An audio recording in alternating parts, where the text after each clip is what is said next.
Hello, hello, hello, and welcome. Good evening. Welcome to the Black and LGBTQ plus and same gender loving in schools panel series, a collaboration between the National Black Justice Coalition and the Black Educators Initiative at Urban Teachers. This is the final event in our three-part series designed to advance conversations about what Black, lesbian, gay, bisexual, trans, queer, same-gender loving, and other sexuality and gender expansive people need in order to thrive in schools. In today's Praxis panel, 3 education leaders will respond to the first 2 panels, add their own insight, and offer takeaways and policy recommendations. First, a bit of housekeeping. Please feel free to chop it up with one another in the Zoom chat, but it will help us if you put your questions in our Q&A section. We'll share a survey link for your feedback toward the end of the presentation, so please keep an eye out for that. Finally, these panels are being recorded and will be available to view, so keep an eye out for a follow-up email. So tonight, I am joined by a truly extraordinary group of experts, and it gives me immense pleasure to introduce them now. Misha Mosley is the founder and director of the Black Teacher Project, a program of the National Equity Project committed to developing a Black teaching force to transform schools into communities of liberated learning. Prior to leading this work, she was a national training specialist with the Posse Foundation. Mosley began her career as a high school social studies teacher, me too, before earning her PhD in education from UC Berkeley. She is a published researcher whose work focuses on race and professional development. Also a successful theater artist and performer, Mosley tours the nation with her socio-political stand-up comedy. You can learn more at mishamosley.com and theblackteacherproject.org, just blackteacherproject.org. Dr. Bree Evans Santiago is an assistant professor and chair of the Teacher Education Department at California State University, Bakersfield. Identifying as a queer Black woman, she has immersed herself in examining social justice practices within K-12 schools. Most recently, her research focuses on LGBTQ plus curriculum implementation and teacher experiences as she continues to explore the intersectionalities of queer people of color.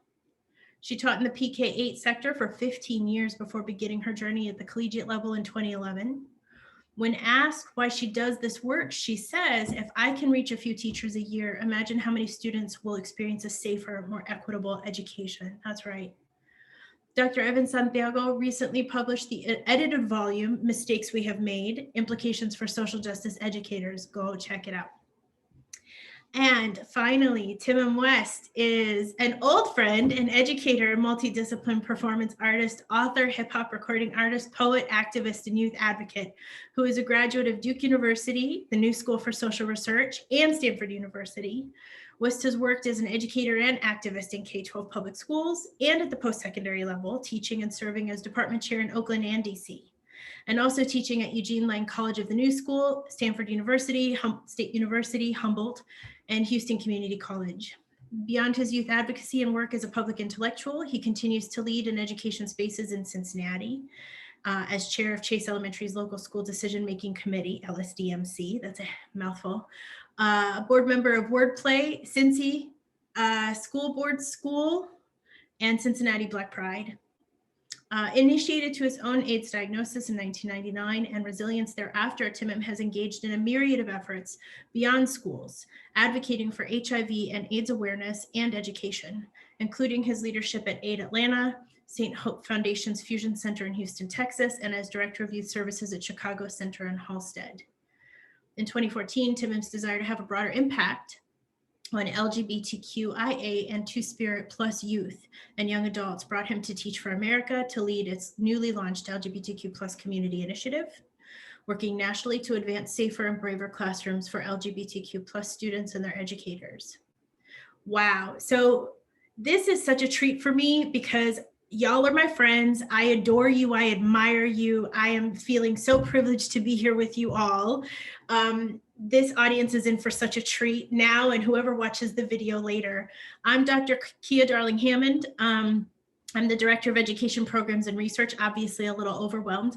I'm at the National Black Justice Coalition and I'm the facilitator for tonight. So please join me in welcoming this esteemed panel. Let's begin. Misha, I'd love it if you could start us off with this one. You'll have heard this question before, and then Tim and Bria, you can jump in. Each of us carries the energies and memories of people who shape how we think about the world. In this case, thriving at identity intersections and in schools. So as you settle in for today's conversation, who's entering with you? I love this question, especially now that I've had time to think about it, because the last time I was asked this question, I was like, ooh, everybody coming, but everybody can't come with me. So what's true is I bring my mother, I bring my family, particularly my mother, my godfather who raised me, with a commitment to make the world better through my work, whatever that may be, and through my way of being, not just my production, but my beingness. And so in coming out, they supported me through that process. My best friend, Pat, this is the April 21st will mark the 30th year of my being out. My best friend and I had a conversation on April 21st, 1991. That was my coming out. So I like that I have my own day in the spring so I can frolic. So Pat's here because I wouldn't be on this panel without her. Obviously, students past and present, and so many queer Black teachers past and present who have been able to be out, and those who haven't. And so I'm really excited to bring them with me.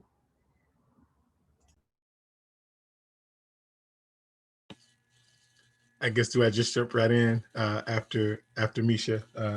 I was just remembering like being on stage doing a rap concert and you were like right there. I'm saying, so like, first of all, Kia, you already know the other panel, like, we're not gonna stay off on mute. It's us, it's Tim and Miss Bree, it's you know how we do.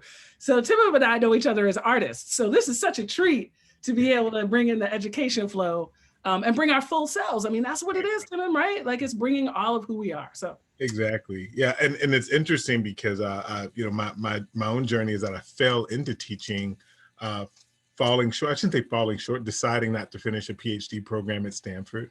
And I was dealing with the information about an AIDS diagnosis. And I was like, I got to figure life out. And I started a rap group and we started touring and Misha was there during that entire moment. And I was like, well, what do I do? I have these 2 master's degrees. I don't know what I'm going to do. And they were like, oh, we need a teacher at this art school. I was like, oh, I think I can do that. And I fell into teaching and then fell in love with it, right? And so I think there's an interesting connection between like our creative journeys and our journey as educators, who I bring to the room. Obviously, I was watching the panel with Eric, Kamal, and Sharonda, and certainly the students before that. So I'm bringing them into the room because so many moments and like finger snaps and like, thank you.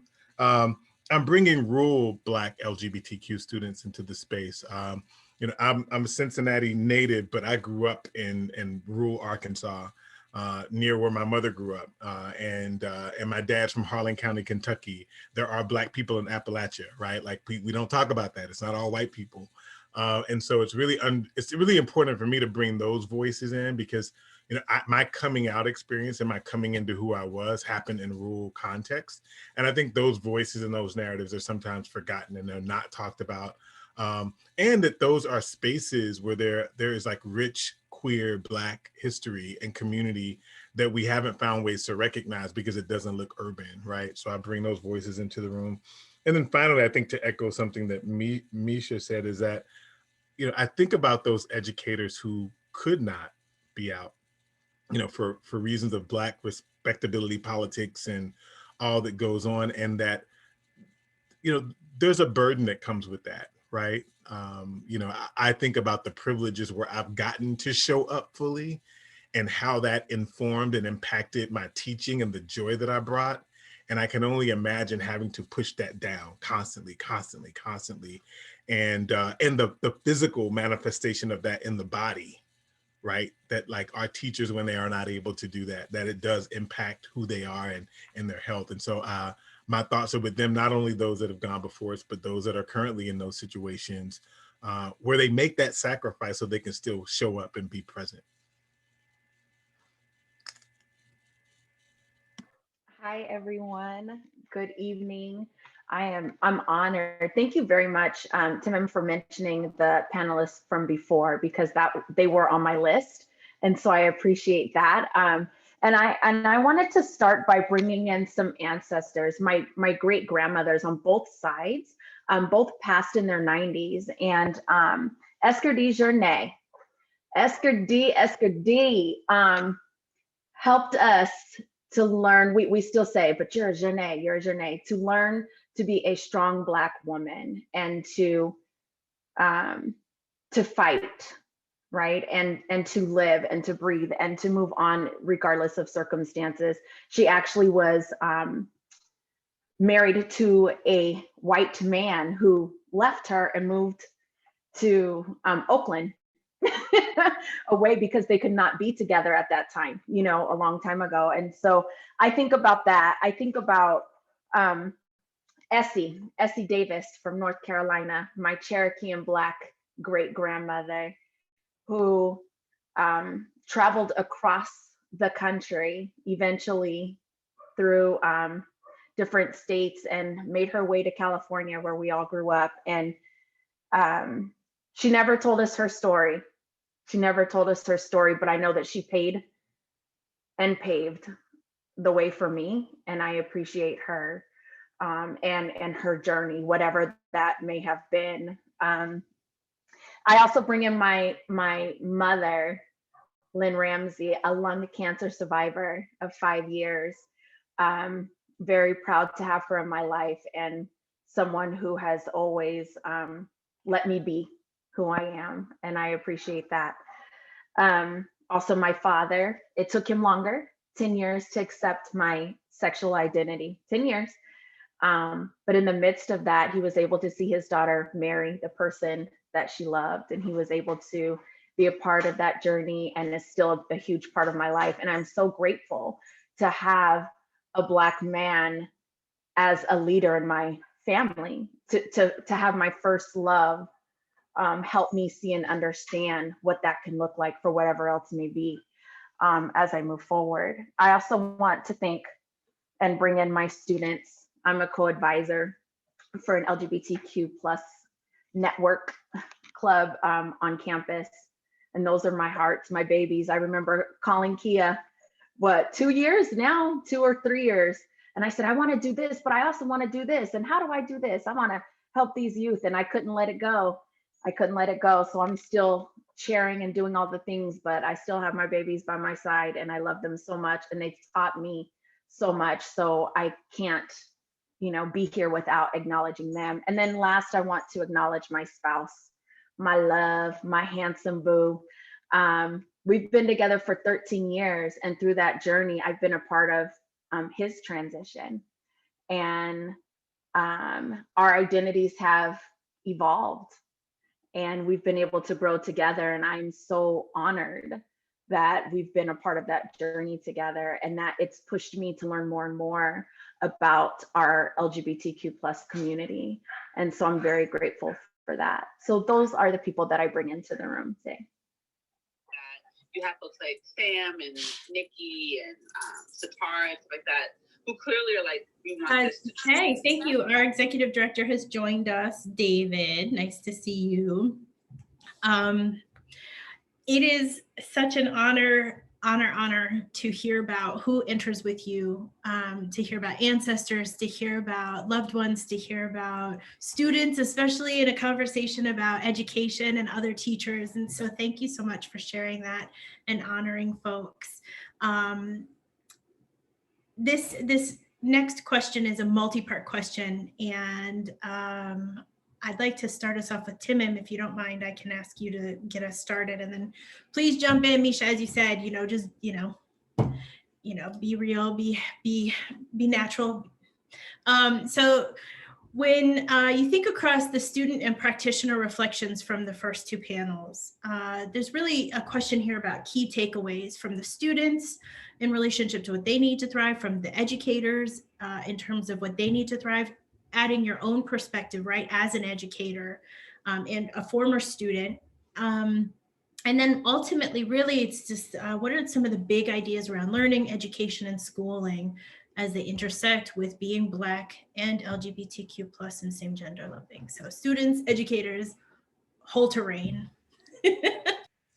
Yeah, I mean, I'll start out by saying that like at this intersection of something that came across in both panels is that we haven't, which is one of the reasons I'm excited about your work, Kia, is really thinking about new tools for how we do work that has historically been positioned to think about queerness in a way that is not responsive to who we are culturally, right? So a lot of the tools that are out there, you know, on even how to organize at schools is sort of like very sort of white dominant, like this is the environment. And especially when we think about GSA development, a lot of these developed in white suburbs that were well off, right? And so we can't take those models and just kind of apply them in our urban areas. I think about a conversation I had at Tri-Cities High School in Atlanta, and there was this index, and this organization was trying to say like, we measure a school's like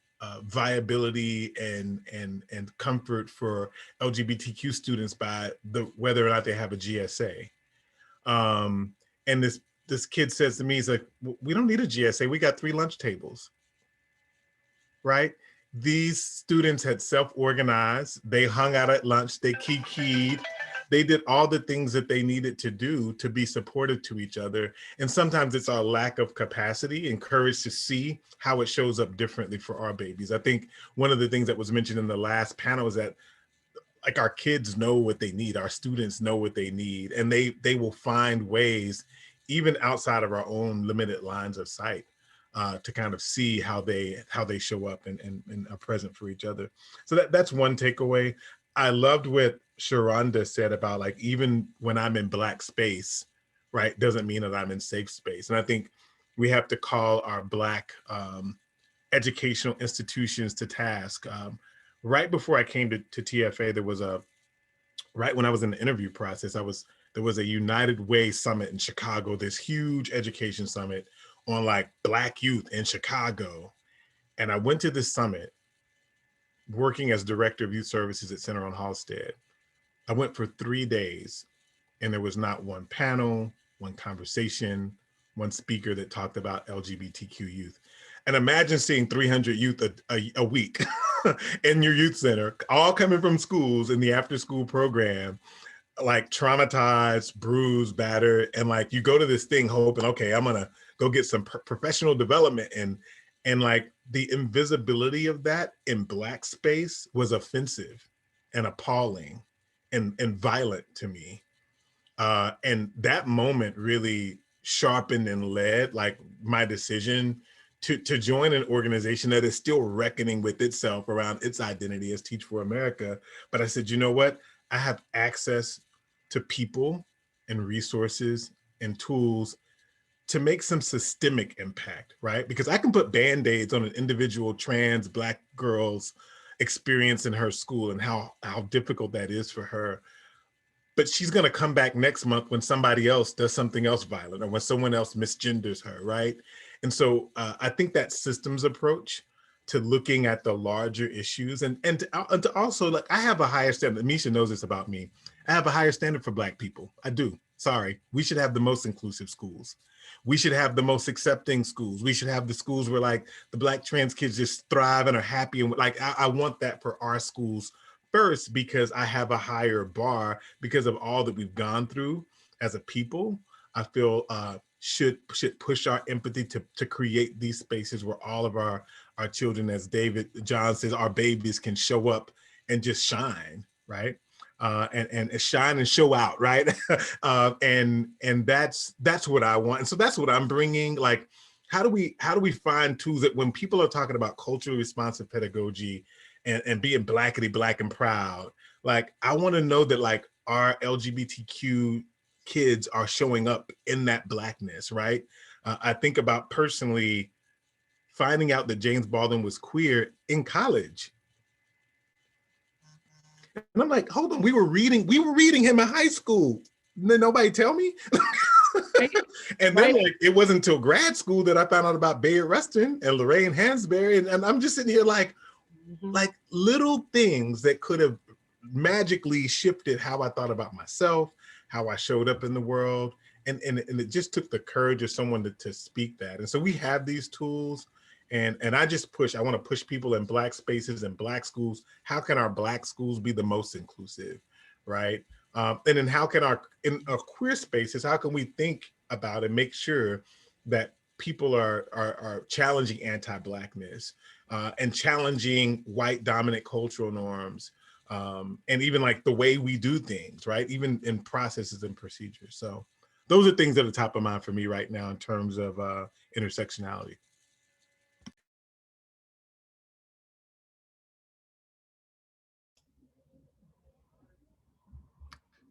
Bree, did you freeze? I think Bree, oh no, Bree's not frozen. Hey Bree. There you go. I think she's a little frozen. Misha, why don't you kick us off and then I'll pop in. And just so you know, Kia, I'm like, I may never be invited to another panel. I'm like, it's the four of us. So if you don't mind, unless there's background noise, I'm gonna stay off mute because I already know there's too many amens that I need to just include with what folks are saying. So if it gets noisy, I'll mute. But I feel like there's a natural flow when we can kind of hear each other and respond. I think so much of what the young folks said around not being boxed in stood out for me. And I want to make a connection to your amazing framework. Hello.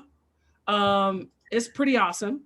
And I think there is an element where I called them the principles. I don't quite know if that's how you frame them, but just some of the underlying parts of the framework that thriving is going to require us to move beyond what we know in the present moment. And so I think when young folks are like, don't put me in your boxes, right? So I talk about coming out in 1991, you can be gay, you can be straight, you can be bisexual. Those were the choices, right?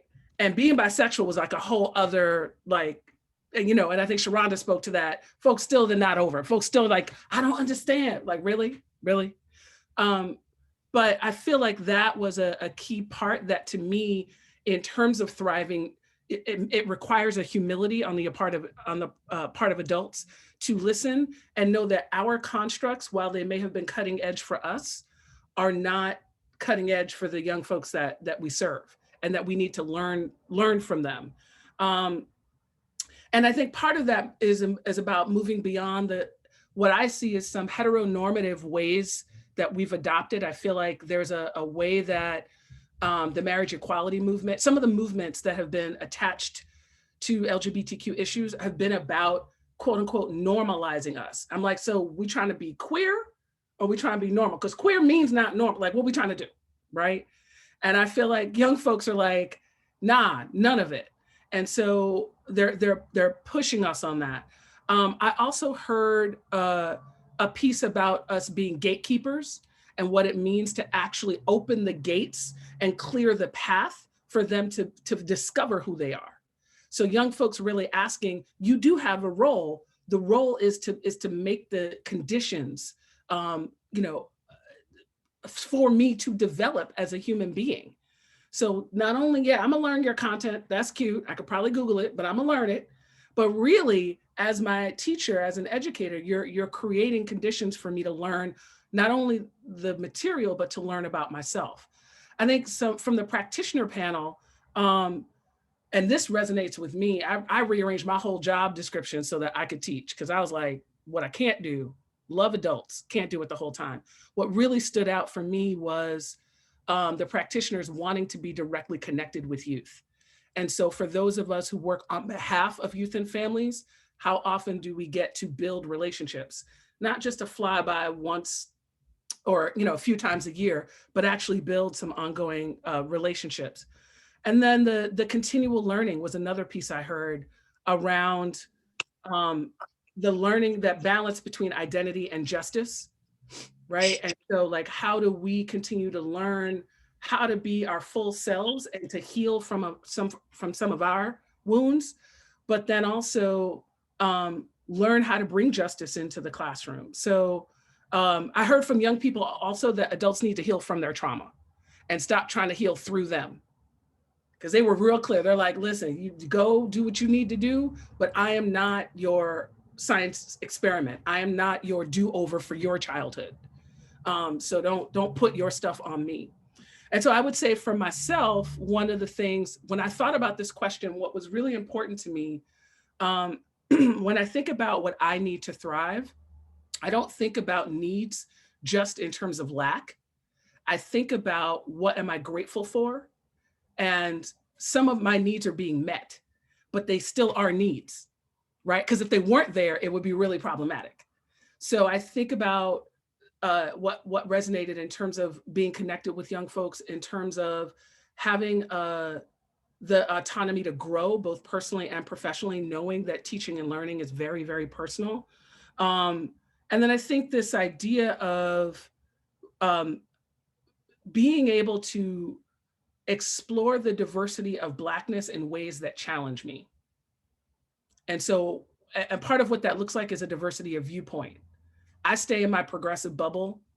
You know, I don't tend to come into contact with folks who have like wildly differing political beliefs. But I think even folks who identify in the same demographic ways have different beliefs. And so a need of mine to thrive is to constantly be able to grow. And again, I think about that part of your framework around community where you talk about truly belonging. Truly belonging means you're going to change your belonging is about changing the conditions to include folks. So I think about with the Black Teacher Project, I'm like, what do I do with someone who, you know, just has a pull yourself up by your bootstraps philosophy? That's not really how we get down on the project, but what does it mean for us to be able to grapple with that in a professional and loving way, to be able to have different opinions and still love each other? Oh, I need to stop while I saw Bree's picture. Rat. Oh, there. Okay, there you are. There you are. Hey, girl. I'm not gonna let nothing else take this away from me today. You hear me? Who's not gonna steal your joy? You got this. Like, don't even. Internet, you will not. Sorry, y'all, for all the tech difficulties. I will straight up hold my phone for the next hour if I need to, because we are going to make this work. But thank you all. I did get to hear lots of the conversation, and I do want to also validate some of the ideas behind Kia, your work with thriving and thinking about the youth and students. And I know I call them babies. I respect them as young adults. I respect it, but you know, the parent in you, you know, you kind of put them under that wing. And so I if I reference that, I hope I don't offend, but it's because I love y'all so much that I go there. So, but thinking about the idea behind, there were so many different points, but when the students, you know, looking at knowing themselves and knowing what love is and knowing how to belong, and something, Tim, you said with the tables, right? Like they made their own space. They're figuring it out. They're figuring out their ways. They're doing what they need to do to be okay. But through it all, that hidden curriculum is a big part of education. So, and hidden curriculum, you know, from the 80s and 90s came about saying, if I'm silent, I'm teaching you something. Or if we don't respond, you're learning from those actions. And so our students are learning from bus drivers. They're learning from the custodial workers, from staff people in and out, different people that they connect with and interact with on a daily basis that we may never even think would be a part of their education. But they learn more from what other folks are doing than even in the classroom at times. And so what are we teaching whenever we don't stand up for our youth, or whenever we don't say the thing or include within our curriculum about people and various cultures? You know, like you said, you learned about a poem, but didn't know who wrote that, you know, or what was behind that person or who that person was. And to think, if I had someone, right? Like there was one student that said that they were able to just be because they felt safe. And they had teachers that were advocating for them. If we all felt that as students, you know, it might have even helped us make better choices about a few things. And I say that because, okay, this is a little personal, but it's important because I could connect with the students. So I was thinking about, you know, how some of them connected with the bullying and connected with even the physical violence. So this is connecting the next piece as well with Black educators. I wasn't out when I was a teacher. So I was one of those burdens you were carrying on your shoulders, Timon, because I could not. And I think it was because of what I learned from the Black church. So now I'm gonna keep it real just for a second. So we're talking about being Black, and we're talking about being a part of this community, but that community at one time did save my life. It absolutely did. But at another time, it almost killed me. And I'm gonna just let that sit for a second. And knowing that you aren't allowed to be, and knowing that you are considered, you know, something was wrong with me, to the point where I've had so much prayer and the oils, and, you know, wanted to take me to Chicago. Like I lived in Bloomington, Illinois. They wanted to take me to Chicago to go get help, where they get it out of you somehow, some kind of conversion therapy or something. And so if I knew a teacher at the time that was like me somewhere, and an ally, right? So some of the teachers were saying, let these white folks be allies. If I knew a white gay teacher, thank you. Somebody, like somebody help me. Let me see that I'm okay to be. And I think that that is so important. So yeah, our students are making it, but at the same time, at what cost? You know, how close were they to making the decision that I almost made too, right? And so I just think about that, and to think about our teachers, in order for them to thrive in those places. Teaching is lonely. As much as we have connections and support each other at our PLC or like group meetings and planning, it's still work. And you're on your own all day, every day. And what those teachers were needing was community, allies, belonging, joy, right? So we look again at the thriving model, to laugh, to enjoy being at work. I had to lie every day. You know, it's my roommate, my best friend, my, you know, that type of thing. And to think about how many other people did that. That was my research. For my dissertation, we asked teachers, you know, the few that were even willing to volunteer during the time, 10 years ago,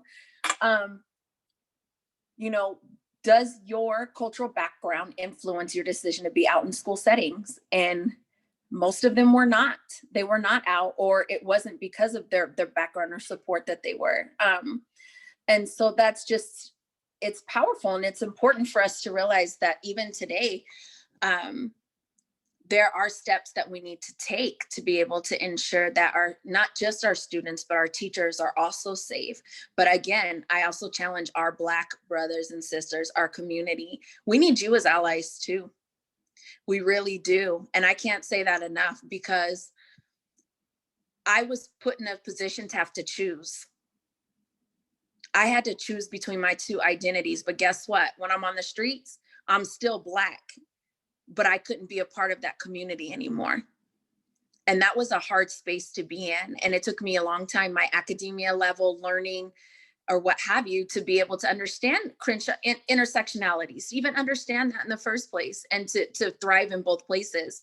But we need Black, cis, hetero allies to support our work and to support us as people, to love on us either way, you know, and to know that religion should not make you have a choice to support a child or to support a person.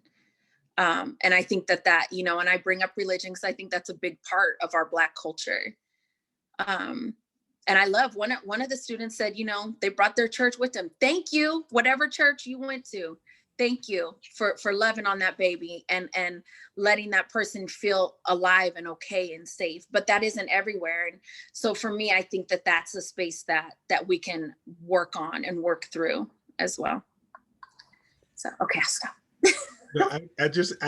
I'm having one, thank you for bringing church and religion into this space.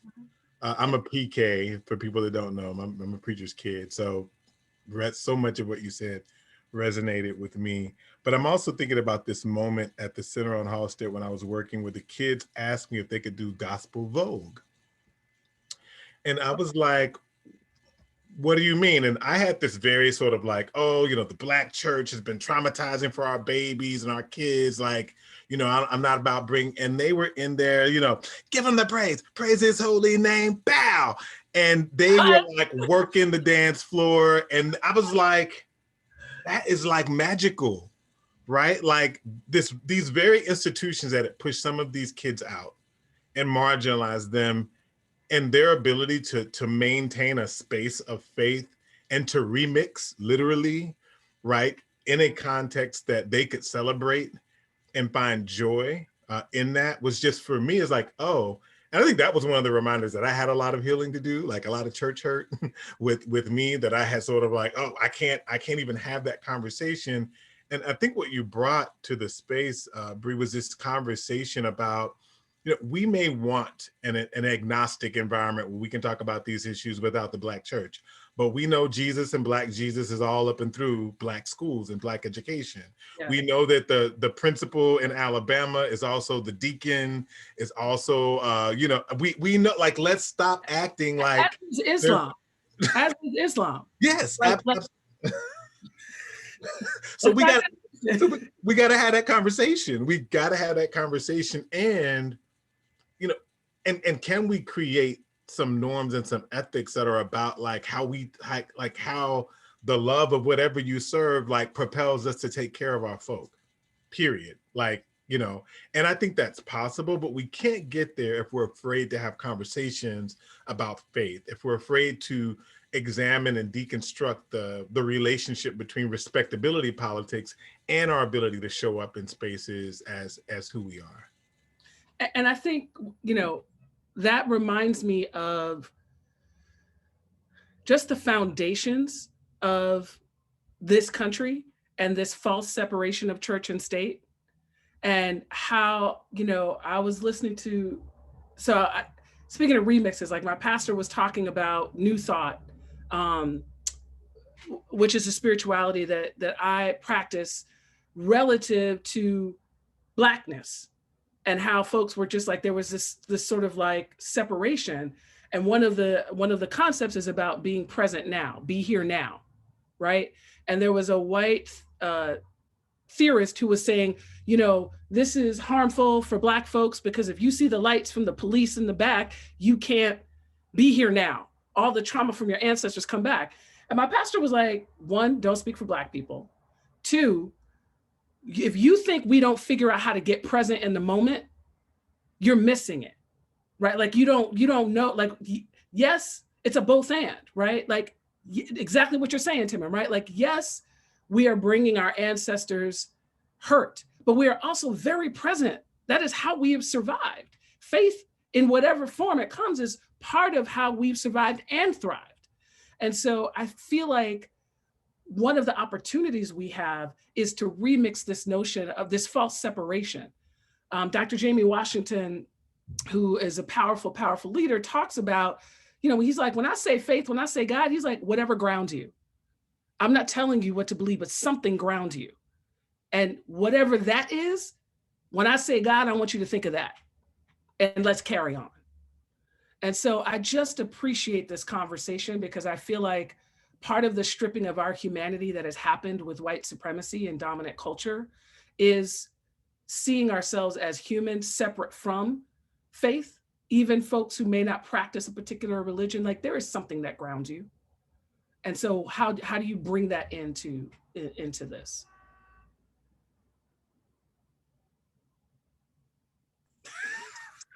There we go. Am I okay?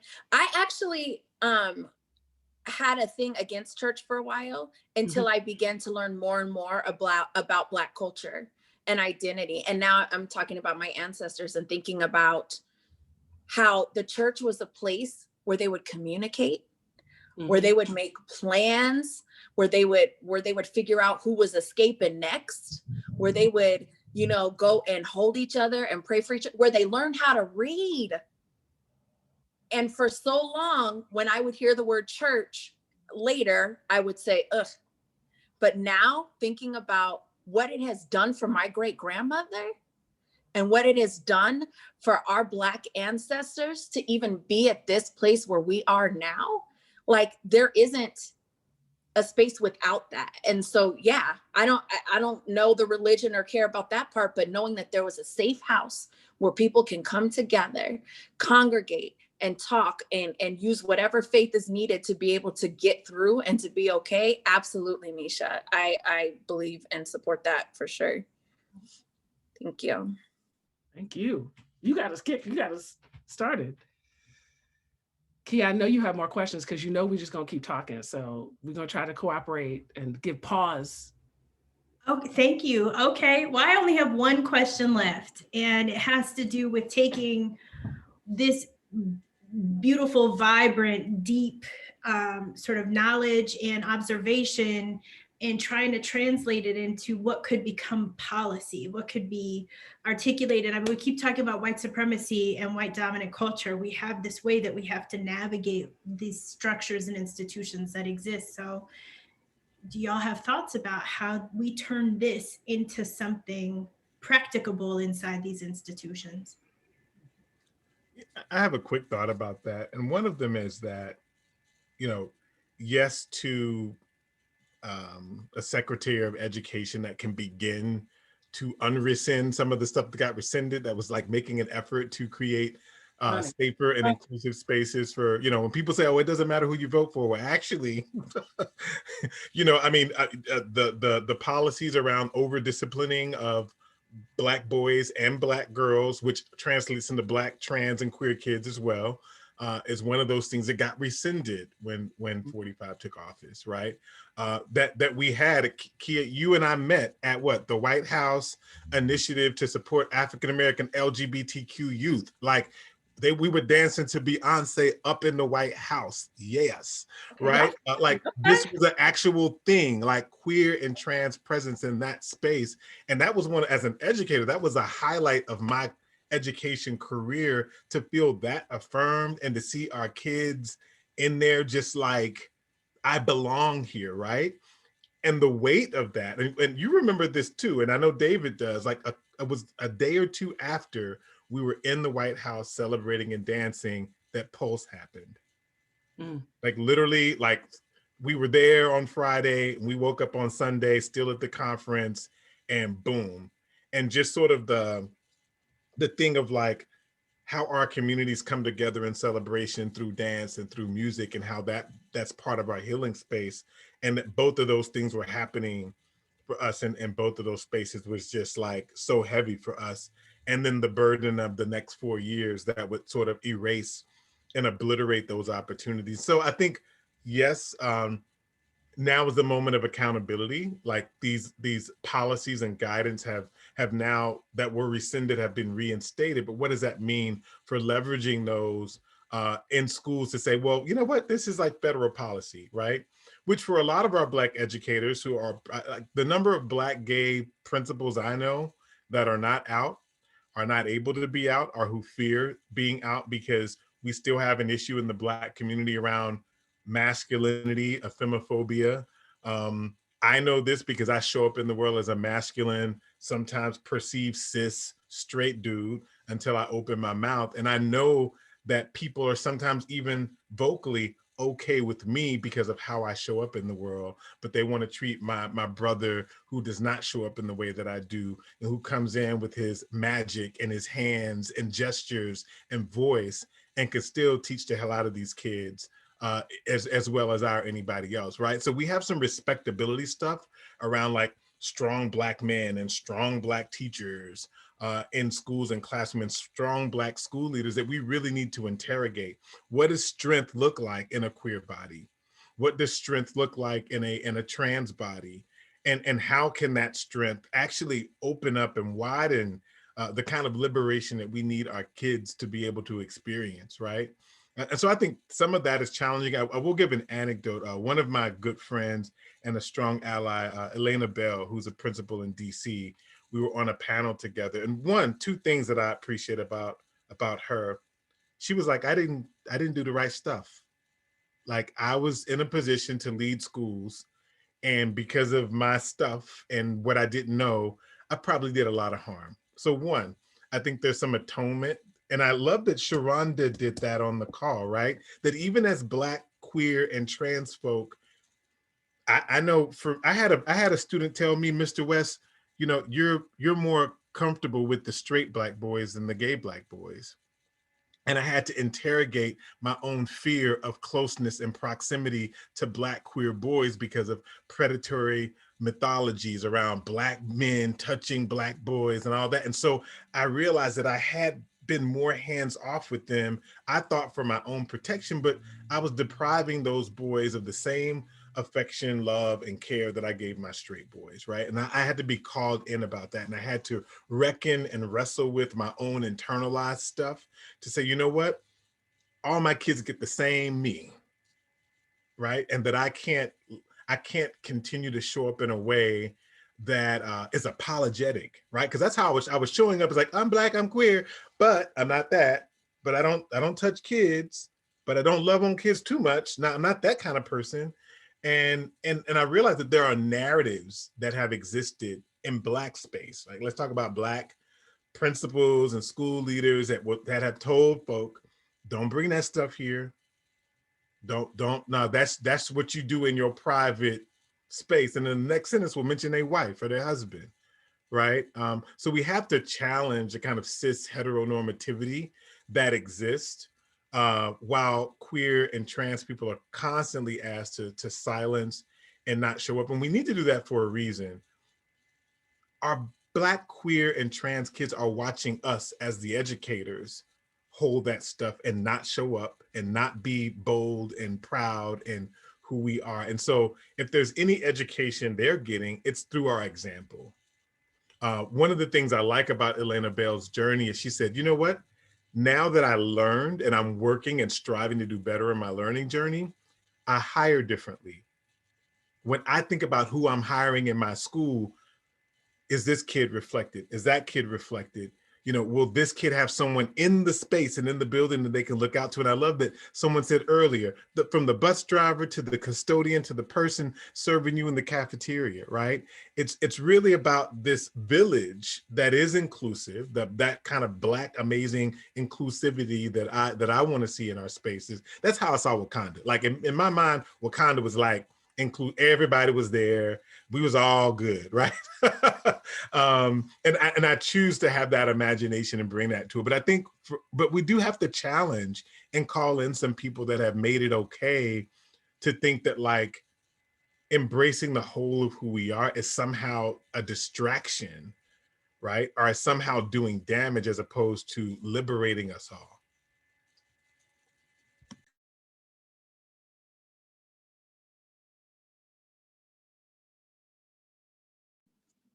Misha, you want to go? If not, I'll go. Okay. I'll keep adding on to that. I'm thinking about normalizing language.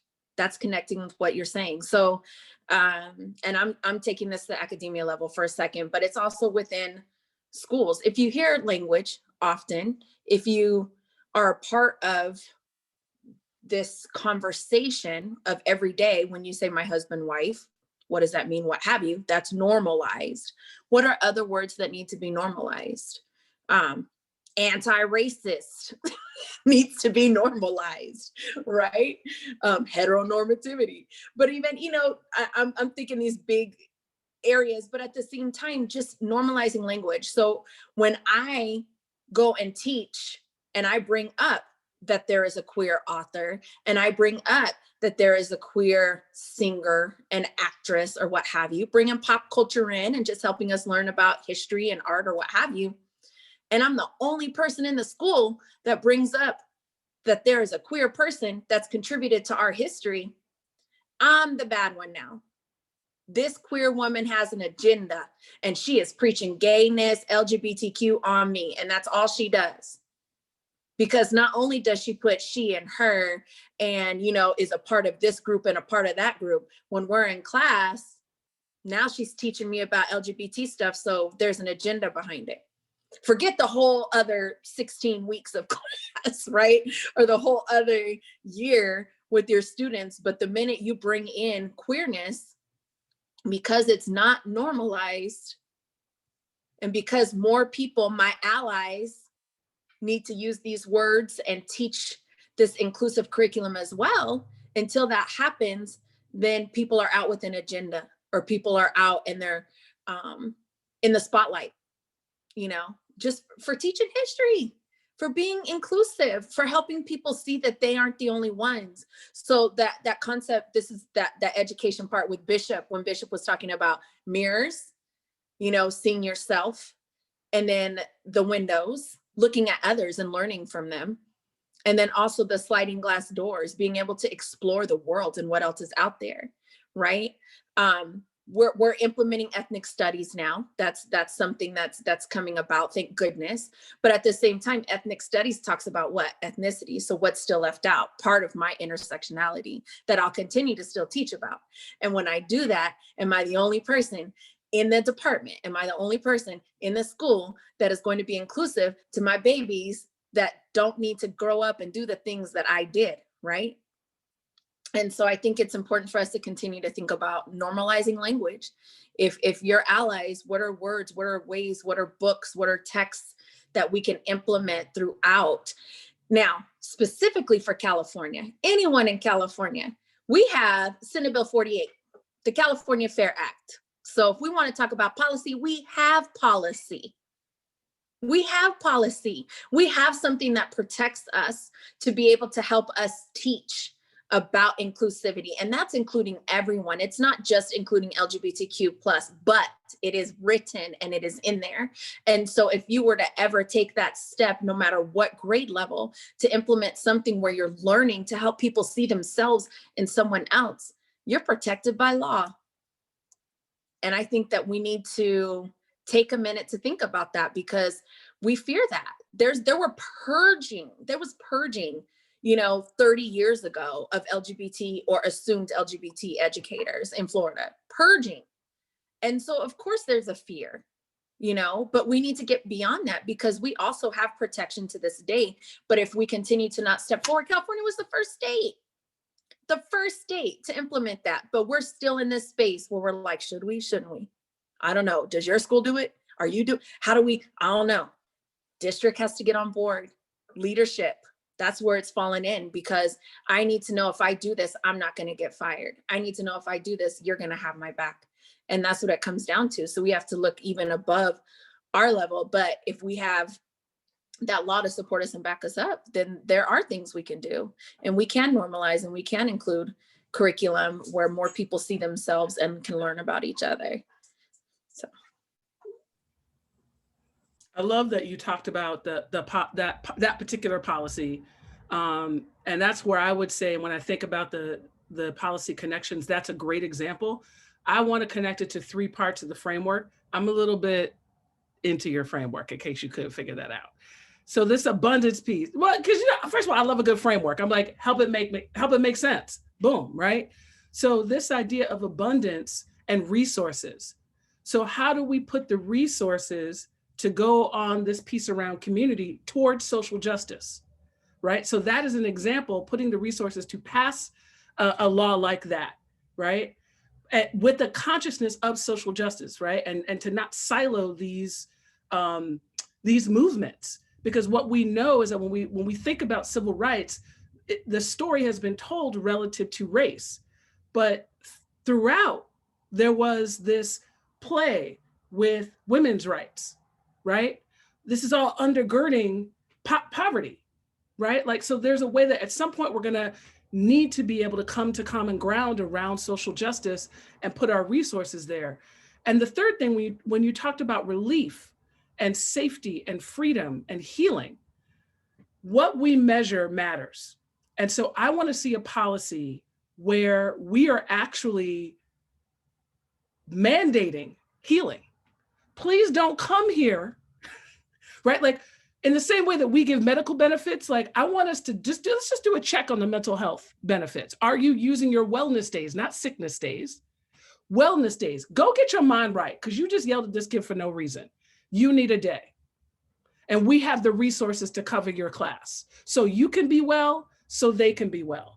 So I think it's like a shifting our policy from this robotic stance that we are just cogs in a wheel to schools in the 21st century cannot be what schools in the 20th century were. Just because so many of us were trained either literally last century or with last century's methodology doesn't mean we can stay there. And so as someone who was trained before the internet or prepared before the internet, I was prepared to teach in an environment like, I'm talking about stuff and the students are like, actually, miss, that's not true. See, look, right? So now what am I doing? Again, I'm creating conditions for them to learn and develop as whole human beings, which includes content. Doesn't mean that it's absent of content, but really thinking about healing as part of professional practice.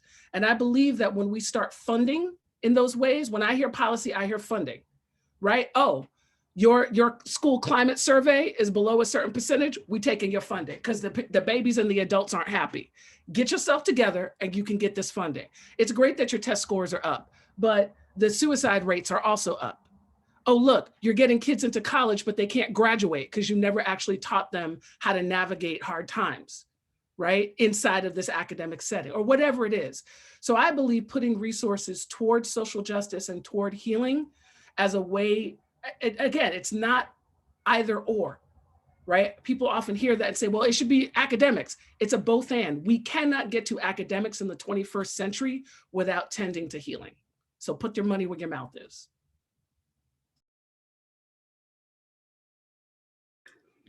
Wow. Well, I feel like this conversation could go on and should go on in another forum, or perhaps at another time again, when I invite y'all back and you say yes.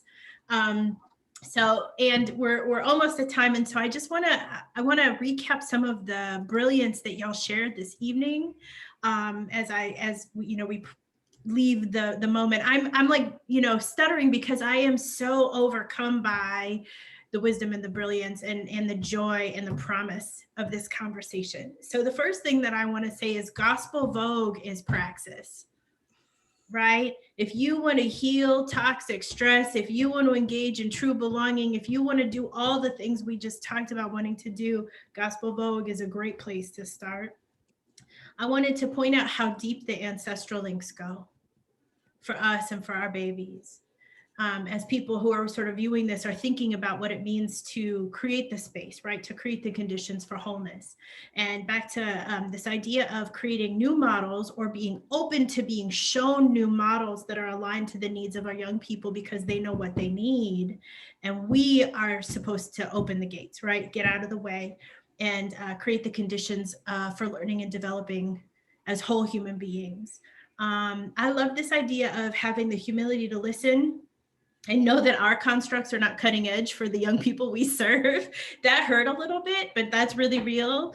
And both the both end of normalizing and queering, right? Like we're not just normalizing, but we are needing to normalize, but we're also queering. We try to be normal, we try to be queer. We're kind of doing both, right? And this is the tension of this kind of work is the both and. The fact that the healing is so fundamental for us as adults trying to work with young people and for young people, that creating the conditions for healing. I love this about wellness days rather than sick days. Thriving as not just lack, but also abundance, autonomy, opportunities, exploring the full diversity of communities, and being able to walk in our whole truths, being able to show up and show out, right? As the saying goes. And Tim, you asked the question, how can our Black schools be the most inclusive? How can we make sure that anti-Blackness is challenged in queer spaces? I think that's a beautiful organizing principle for everyone. Who's in office matters. Gender policing, gender identities, cis heteronormativity all sort of need to be baked into what we challenge. And also there's a piece here about refusing to be silenced. So this piece about having the protection of the law and the abundance to enact laws that create protection, support, opportunities for healing is huge. So we think about policy, as you said, Misha, we have to talk about money, right? Budgets, policies, resources, and abundance. I think that's kind of like the sum of things. Would anyone like to add a last thought before we bounce for the evening?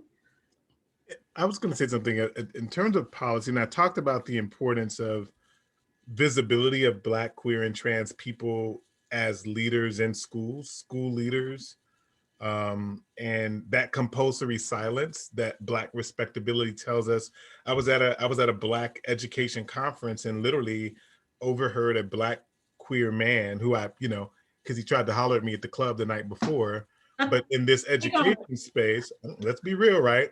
You can talk to me in the club, but when we get an education space, it's like, no, I don't bring that here. And worse, so to add insult to injury, said that he felt that it was unprofessional to bring your sexuality to the workspace or to education space. And so there's a lot of internalized stuff that we have because there are systems in place that allow us to be promoted if we silence ourselves, if we mute who we are. And that's real, like that's systemic, right? That if you show up in a particular way, there is advancement for you in Black schools and Black spaces as a superintendent, as a principal. And I can't tell you how many men I know that will say, I can't be that. I can't bring my partner to the event. I can't be open with who I am because I won't be able to lead in that way. Right. Right. And so we need people, and that's where I think, Bree, you were talking about our cis het allies and folk that are in the spaces say, you know what, I'm gonna make this out queer, non-binary Black person the principal of this school because they're awesome at what they do. Right. And because people need to see an example. Mm-hmm. Right. And so I think that's just, the employment protections that SCOTUS has provided do not stop people from being harassed. Right. They do not stop you from not getting advanced over a colleague that gets advanced quicker because they are straight and they show up in a particular way. Right. So the laws are one thing. We need a deeper reckoning with who we are and want to be as a community. Because I'm interested in, when the laws don't exist, how do we keep our kids safe? Right. Like that's the school I want. Like, no matter who's in office, I don't want to have to worry 4 years from now about, oh, here we go again. We're stressed again because if a different person's in office, then like people are unsafe. Let's create the conditions for people to be safe, no matter who's in office or what the law on the book is, right? And that's, to me, the transformative work that needs to happen. Absolutely. On that note, wow. Please check us out at mbjc.org. We have lots of resources for you about words mattering and inviting in. Please follow our guests. Their work is extraordinary. It's groundbreaking. It's incredible. It's dynamic. It's been an absolute honor to be in this conversation with y'all this evening. Thank you. If you don't mind, I'd love it if you could stay behind as our guests exit. Thank you everyone for joining us, and have a wonderful night.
Kia, David Johns is still here. I know that's your executive. I don't think, no, I feel like we asked for all the attendees to please